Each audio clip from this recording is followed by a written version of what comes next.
उत्तर प्रदेश सरकार के संस्कृति और पर्यटन विभाग के कला कुंभ पांडाल में आज हमारे बीच श्री उदय माहुरकर जी उपस्थित हैं। यह हमारा बहुत बड़ा सौभाग्य है। इस देश के एक प्रख्यात विचारक, लेखक और वरिष्ठ पत्रकार और भारत सरकार के पूर्व केंद्रीय सूचना आयुक्त हमारे बीच उपस्थित हैं। हमारे निवेदन पे आपने समय निकाला है। सेव इंडिया, सेव कल्चर के आप संस्थापक हैं। सनातन और संस्कृति को बचाने के लिए पूरे देश में आपने एक अभियान छेड़ रखा है। आप किसी परिचय के मोहताज नहीं हैं। संस्कृति विभाग उत्तर प्रदेश और मैं पुनः आपके प्रति आभार प्रकट करता हूँ, आपने हमारे निवेदन को स्वीकार किया। ये 144 साल बाद का महाकुंभ चल रहा है। इस महाकुंभ में दिन प्रतिदिन नई नई विभूतियाँ, नए नए विद्वान, अलग अलग क्षेत्रों से संबंध रखने वाले लोग यहाँ नियमित रूप से पधार रहे हैं, गंगा में स्नान करने आ रहे हैं। आपका भी निश्चित रूप से गंगा में स्नान करने के लिए आगमन हुआ है। अगले 2 दिनों तक आपका पाथेय हम लोग को प्राप्त होता रहेगा। मैं आपसे जानना सबसे पहले ये चाहूँगा कि save India, save culture, save Bharat foundation, इसका मूल उद्देश्य क्या है और इस कुंभ में जहाँ पर करोड़ों लोग आके जा चुके हैं और बाकी करोड़ों लोग आ रहे हैं, क्या मार्गदर्शन इस संस्था के द्वारा उन्हें मिल सकता है? देखिए, ऐसा है कि भारत एक ऐसे मोड़ पर खड़ा है जहां वो कह सकता है कि वो एक महान देश बनेगा। हमारे माननीय प्रधानमंत्री श्री नरेंद्र मोदी जी ने इसको बहुत विस्तृत रूप से रखा है कि 2047 में हम विकसित भारत या महान देश बनेंगे। कोई के मन में शंका नहीं है कि हम ये हमारा जो टारगेट है, हमारा गोल है, उसको हम 2037 में ही प्राप्त कर लेंगे। 10 साल पहले हम 2037 के अंदर आर्थिक महासत्ता होंगे, सैनिकी महासत्ता होंगे, वैज्ञानिक महासत्ता होंगे, पर क्या हम सांस्कृतिक रूप से कंगाल देश होंगे? ये प्रश्न मेरे मन में आता है। कारण क्या है? कारण यह है कि जो OTT, सोशल मीडिया के माध्यम से जो परोसा जा रहा है, जो गंदगी परोसी जा रही है, फिल्में कैसी आती हैं? ससुर बहू का व्यभिचार, शिक्षक विद्यार्थी का व्यभिचार, देवर और भाभी का व्यभिचार, सास और जमाई का व्यभिचार, इस टाइप की फिल्म आती ही रहती है। फेसबुक से लेके OTT, सोशल मीडिया, दूसरे प्लेटफॉर्म पे भी इंस्टाग्राम और ज्यादा घरों में घुस। ये हमारे बच्चे जो हैं फोन पे देख रहे हैं, समझा? Save culture, save Bharat foundation ने जो 2 साल में काम किया है, ये साबित कर दिया है कि भारत में जो बलात्कार बढ़ रहे हैं, वो खास करके नई एक बलात्कार के पूरे इसमें एक नया एक नई ट्रेंड शुरू हुई है, जहां छोटे बच्चे छोटे बच्ची पे कर रहे हैं। इसका मूल कारण ये कंटेंट है। तो इजी सॉफ्ट पोर्न और उसके इंसेस्ट बेस्ड पोर्न, साथ में ये भी, जैसे कि एक ऑल्ट बालाजी की फिल्म है, ऑल्ट की OTT फिल्म, जिसके अंदर एक पुरुष है जिसके व्यभिचारी संबंध अपनी दादी से हैं, अपनी सौतेली माँ से हैं, अपनी भाभी से हैं, अपनी चचेरी बहन से हैं, वो सीन के साथ है, समझा? तो ये परिस्थिति बड़ी खतरनाक है। तो 144 साल के बाद में ये कुंभ हो रहा है, तो प्रश्न ये खड़ा होता है कि हमारी जो सांस्कृतिक संपदा है, क्या कुछ सालों में वो खत्म हो जाएगी? क्या जो नुकसान विदेशी आक्रमणकारों ने देश पे नहीं किया, अलाउद्दीन खिलजी, इल्तुतमिश, सिकंदर लोदी, औरंगजेब, क्या इस टाइप का परोसने वाले उससे ज्यादा नुकसान कर रहे हैं? तो मेरा निवेदन ये है जनता से कि देखिए, कुंभ में जो हमें एक जन सैलाब देखने मिला, जो आस्था लोगों को देखने मिली, और जैसे कि एक संत ने कहा, आपने बताया मुझे पहले, कि जो ये भीड़ चल रही है वो आस्था की भीड़ है। आस्था चल रही है, समझा? नहीं चल रही। तो बिल्कुल सही है, लेकिन साथ में हमको इसका ख्याल रखना पड़ेगा, हमारे बच्चे क्या देख रहे हैं? क्या हमारे बच्चे वैसी आस्था रख पाएंगे आगे जाके? जी, है ना? और दूसरा कि जो लोग इस टाइप का परोस रहे हैं, हमें एक ऐसा कानून बनाना पड़ेगा कि हम उनको शिक्षा करें। मैं अभी 2 दिन पहले एक पॉडकास्ट में ये चर्चा कर रहा था और काफ़ी लंबी इस बात पे चर्चा हुई कि लगभग 1 महीना समय बीत गया इस कुंभ का। यहाँ जो चर्चाएं हुई वो किसी की आंखों की चर्चा हुई, किसी की डिग्री की चर्चा हुई, या किसी के करतब की चर्चा हुई, या पांडाल के तरीके की चर्चा हुई, पांडाल की बनावट की चर्चा हुई, या उसके सुंदरता और सौंदर्य की चर्चा हुई। तो क्या 144 साल बाद ये जो कुंभ बड़ी मुश्किल से बड़े मुहूर्त के दौरान हम लोगों के बीच घटित हो रहा है, क्या इन सब के लिए हो रहा था? तो ये जो बड़े विद्वान ऋषि मुनि, ये बड़े अखाड़े, ये बहुत गंभीर प्रश्न मैं कर रहा हूँ, और बड़े बड़े आश्रम, निश्चित तौर पे उनके ही द्वारा दी गई शिक्षाओं के चलते हम और आप यहाँ बैठे हुए बिल्कुल, हैं। और बेशक। और हमारी जो और पीढ़ियाँ आएंगी जो इन ओटीटी प्लेटफॉर्म से बच पाएंगी, जो इसका निर्वहन और इसका संवहन आगे करेंगी इस परंपरा का, तो वो तो बच गई।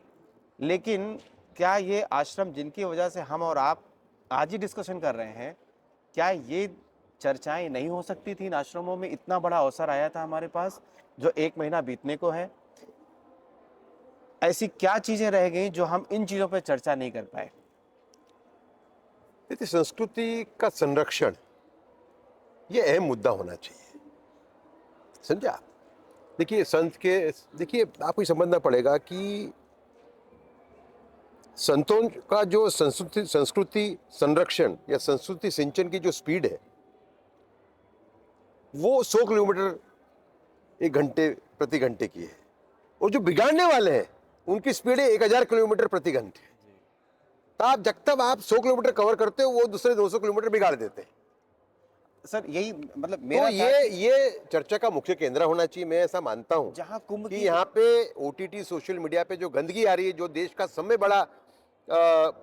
समय बड़ी चुनौती है, उसके ऊपर संतों को मिलके एक यहाँ पे एक रेजोल्यूशन पास करना चाहिए था, एक प्रस्ताव पास करना चाहिए था कि सरकार कुछ भी हो, कितने भी लाखों करोड़ों का नुकसान हो, लेकिन जो लोग इस टाइप का परोस रहे हैं, वो देशद्रोही प्रवृत्ति कर रहे हैं, वो रेप को बढ़ावा देने की प्रवृत्ति कर रहे हैं। निश्चित तौर पे और ऐसा एक कानून का गठन हो, ऐसा एक यहाँ से एक आवाज बुलंद होनी चाहिए थी संत समाज के माध्यम से, जी जो मैं नहीं देख रहा हूँ। बिल्कुल।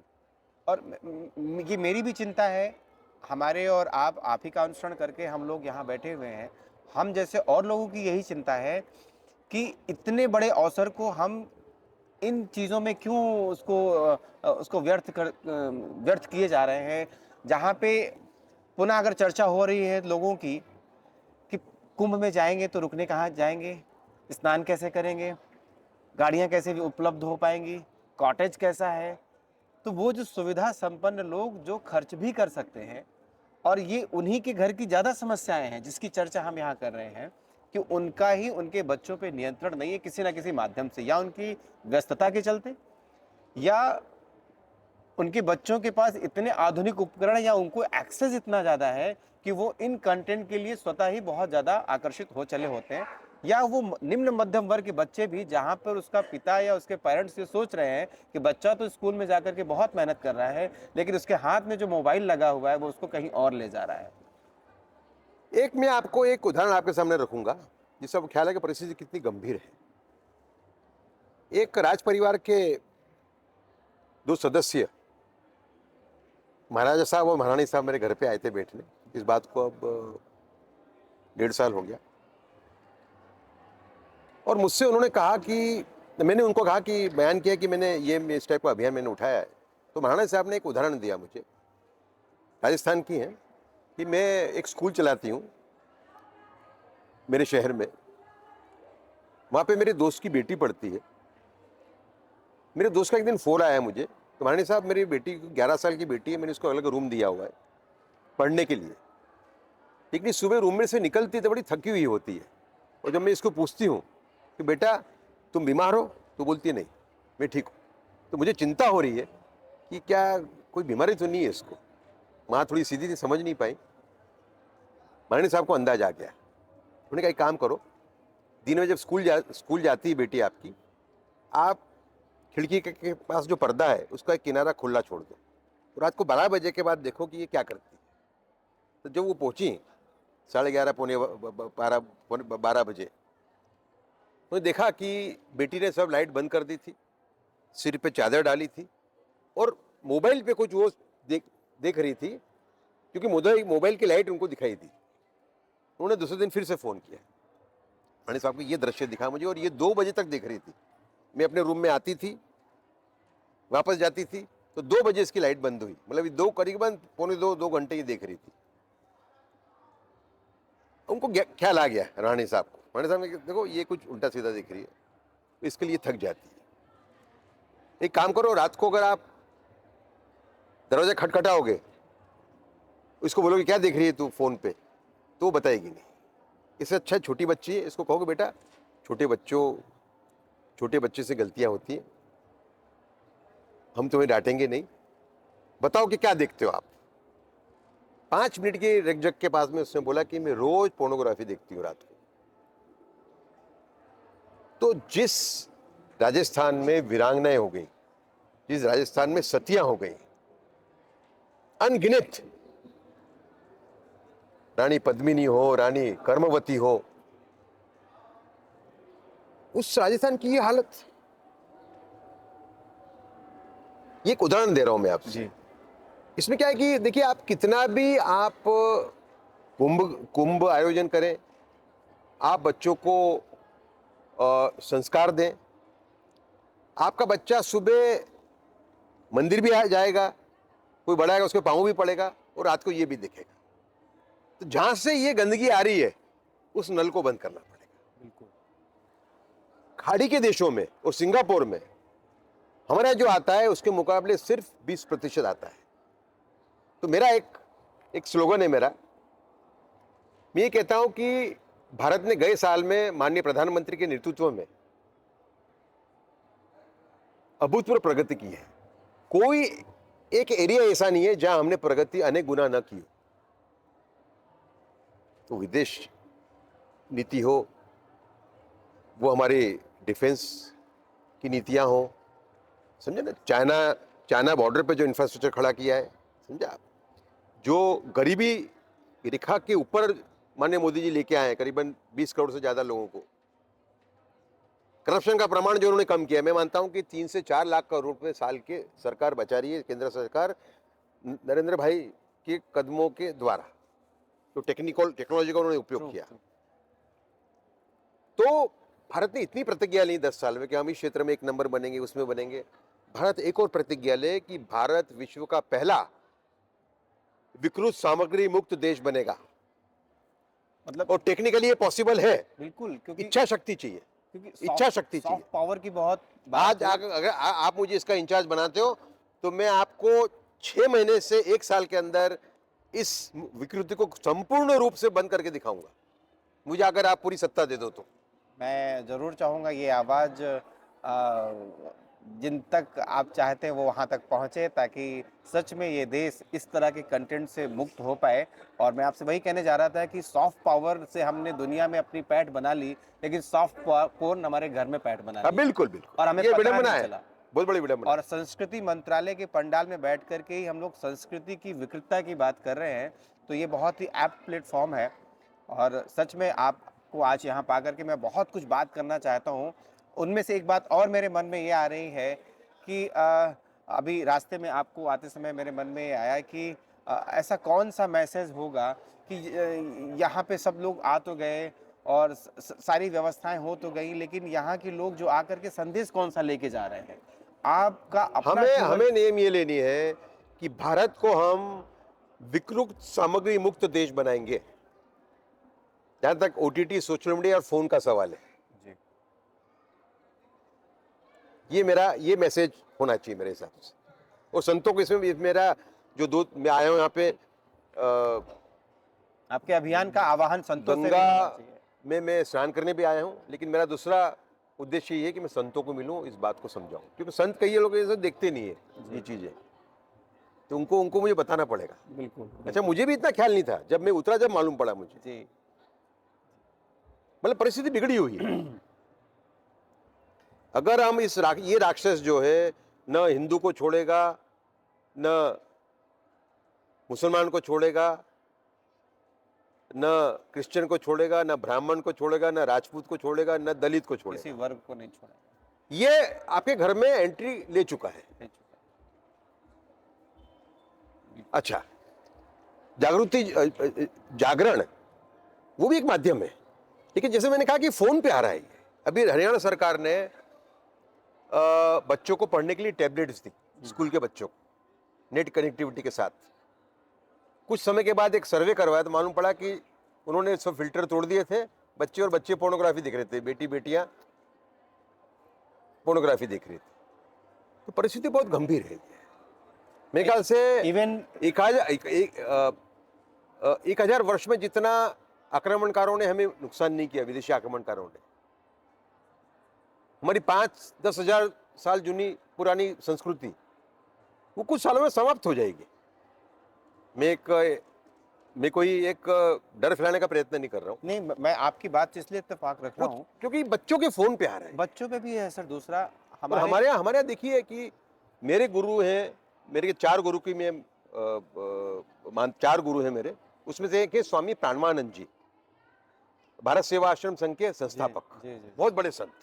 वो समकक्ष थे विवेकानंद जी और श्री अरविंदो के, पर उनको मैं बहुत बड़ा संत मानता हूँ। उन्होंने 2 चीज थी, एक तो उन्होंने दलित और वनवासियों में से संत बनाए, आदिवासियों में से, और दूसरा उनका ये था कि जो आदमी ब्रह्मचर्य का पालन करेगा वो मेरा सब में प्रिय व्यक्ति होगा। उनकी ब्रह्मचर्य की परिभाषा क्या थी? उनकी ये थी कि आपको ये एक इंद्री दी हुई है, बच्चा पैदा करने के बाद में, कुछ सालों के बाद में आपको अपने पत्नी के साथ भी ब्रह्मचर्य का इस टाइप का वो कहते। दूसरा क्या, हमारे संस्कृति के अंदर पर स्त्री पे नजर बिगाड़ना ये सब में बड़ा पाप गिना गया है। मुझे एक बहुत पुराना श्लोक याद आ रहा है, मातृवश परदारेषु। बिल्कुल। तो मैं मानता हूं कि ये सब में बड़ी समस्या है। कुंभ एक अच्छा माध्यम था ये मैसेज भेजने का, जी, समझे ना। मैं ये नहीं कह रहा हूँ कि कुंभ के अंदर सांस्कृतिक रूप से हम सुदृढ़ नहीं हुए, नहीं हो रहे। और क्योंकि जो यहाँ पे प्रवचन चल रहे हैं संतों के अलग अलग जगह पे, जी जी, तो उससे भी एक बिल्कुल बिल्कुल शुद्धता आती है, शुद्धता आती है। लेकिन ये जो राक्षस है, इसकी सब में बड़ी उसकी जो ताकत है वो ये कि ये फोन पे आ रहा है। फोन पे कोई भी व्यक्ति कितना बड़ा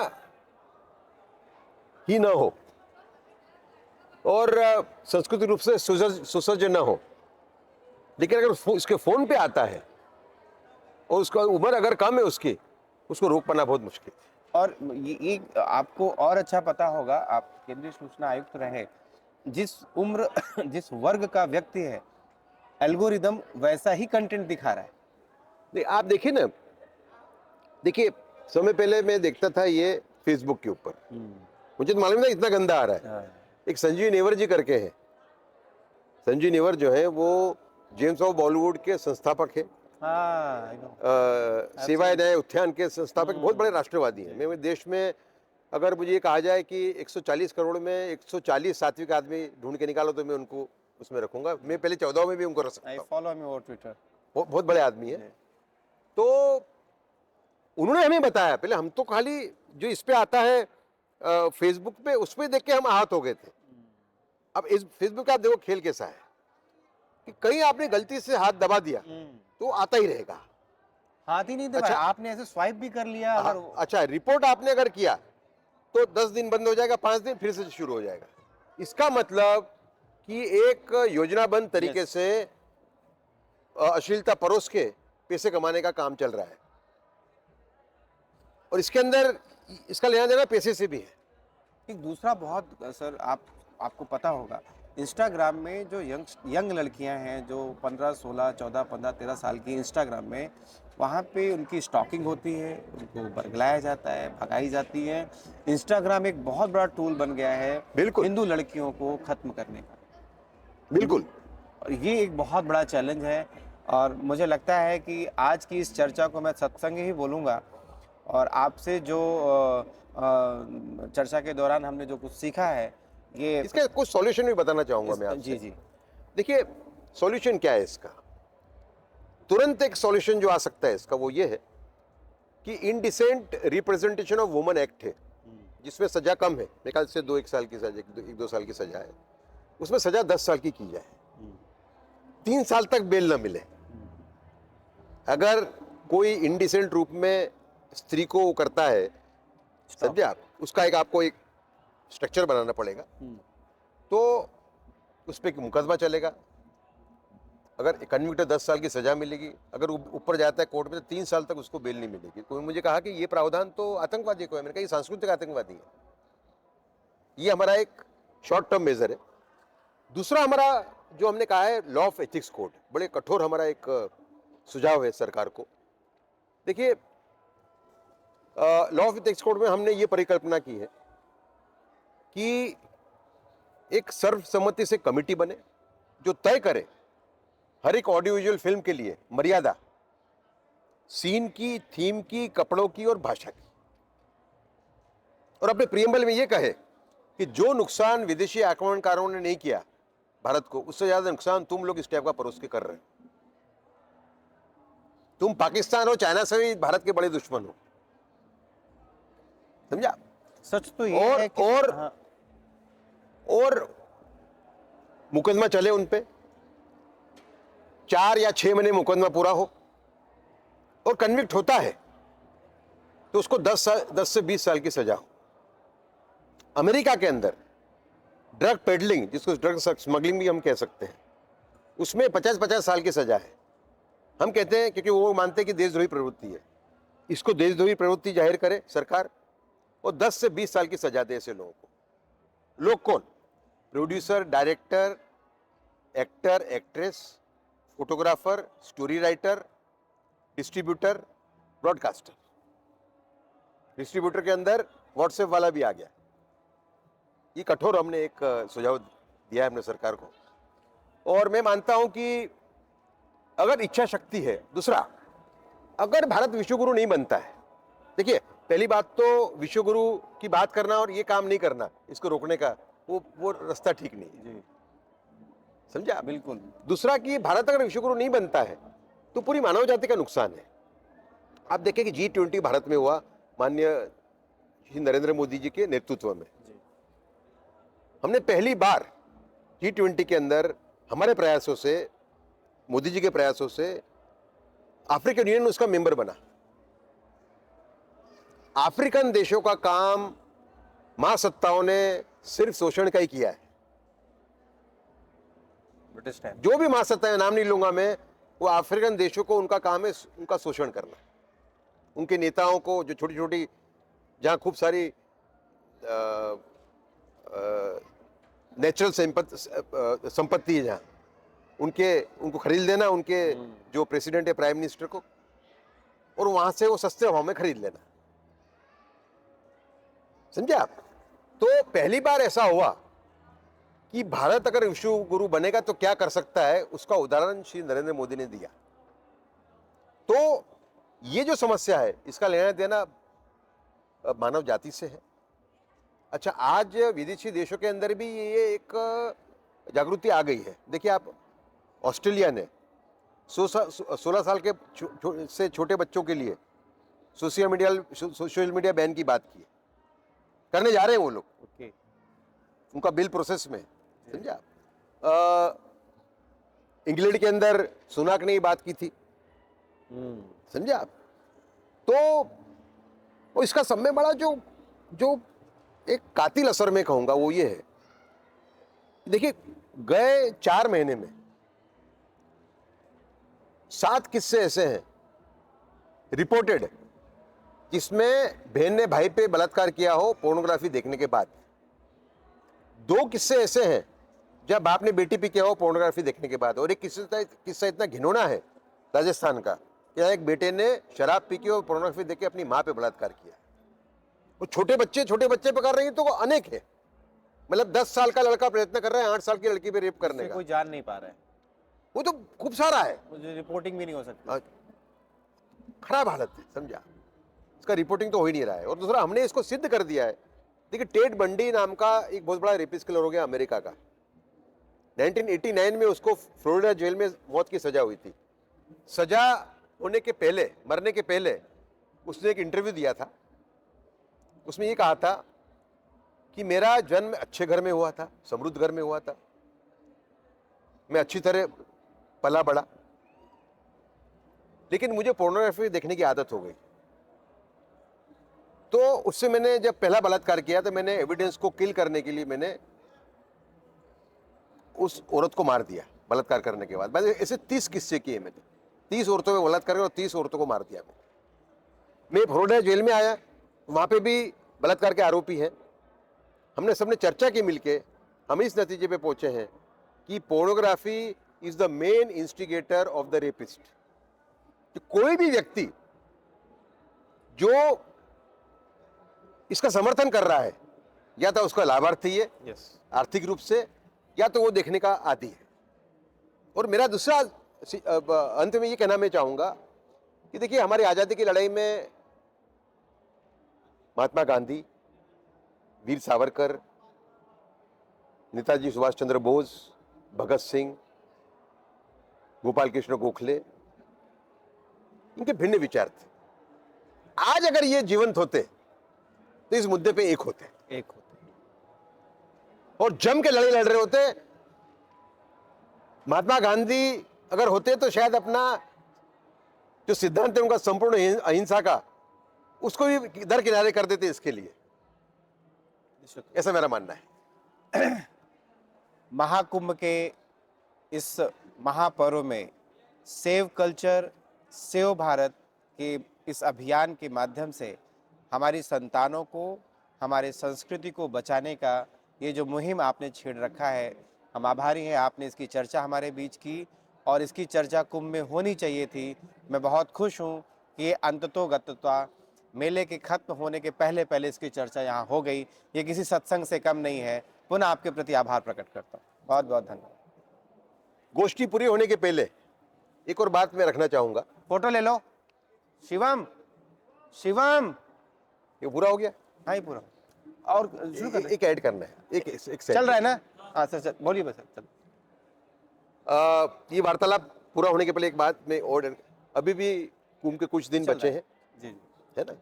मैं आह्वान करता हूं संत समाज से इकट्ठा होके वो एक प्रस्ताव पास करें, ये कहते हुए केंद्र सरकार को कि एक ऐसा कानून लाए जो ऐसे परोसने वालों को देशद्रोह के रूप में देखे, रेप को बढ़ावा देने के रूप में देखे, बढ़ावा देने वाले के रूप में देखे और उनको जेल भेजे। मेरे ख्याल से जहाँ से गंदगी आ रही है उसको हम बंद नहीं करेंगे तो इस समस्या से हम निपट नहीं पाएंगे। बिल्कुल, अगर OTT प्लेटफॉर्म चलते रहेंगे, हमारे रील्स बच्चों को दिखते रहेंगे, तो संस्कृति और संस्कार की सारी बातें धरी की धरी रहेंगी। क्योंकि जो चीज़ घर के अंदर, बिस्तर के अंदर और कंबल के अंदर घुस चुका है, उसको आप संस्कार की बातों से कैसे हटा एक और बात मैं ऐड करना चाहूँगा। हम लोग एक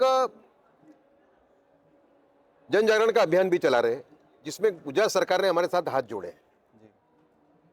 हमने एक माननीय योगी जी और सुमित्रा महाजन जी ने 2023 जून में एक कार्यक्रम किया था हमने सेव कल्चर से भारत फाउंडेशन की तरफ से, जिसमें हमने सांस्कृतिक योद्धा पुरस्कार ऐसे लोगों को दिए थे जो इस गंदगी के सामने लड़ रहे हैं, संस्कृति को बचाने का प्रयत्न कर रहे हैं। तो ये बात मैंने जब हमारे गुजरात के मुख्यमंत्री भूपेंद्र भाई पटेल को की, उनका थोड़ा संत तुल्य व्यक्ति है, जी जी, उन्होंने कहा कि ये काम तो हमें करना चाहिए, आप हमारे साथ हाथ मिलाइए, हम गुजरात में सांस्कृतिक योद्धा पुरस्कार देंगे। हाँ, आप सिलेक्शन करिए, राशि हम देंगे, 1 लाख रुपए देंगे। तो मैंने पहला प्रोग्राम जब अहमदाबाद में हुआ, उसके पहले मैंने उनको पूछा कि मैंने कितने लोगों को दे सकते हैं अपन। बोले आप 100 आदमी को तो 1 करोड़ दे दूंगा। ये तो बहुत बड़ा काम है। फिर हमने उनसे दूसरा प्रस्ताव रखा कि गुजरात सांस्कृतिक वक्तृत्व स्पर्धा का आयोजन करें जिसमें हम युवाओं को साथ में लें। उसका आयोजन हुआ गए साल। 600 कॉलेज और 5500 विद्यार्थियों ने भाग लिया, उसमें मुसलमान भी थे और जो 5 टॉपिक थे उसमें इसके इर्द गिर्द थे। इस साल हम उससे बड़ा आयोजन करने जा रही है गुजरात सरकार हमारे साथ हाथ मिला के। 2000 कॉलेज और 15,000 विद्यार्थी भाग लेंगे। तो हेल्दी रील कंपटीशन हम करते हैं तो एक नया माहौल बनेगा। जो युवा गलत रास्ते पे चढ़ गए हैं उनको एक नया रास्ता दिखाई देगा। तो वो प्रपोजल अभी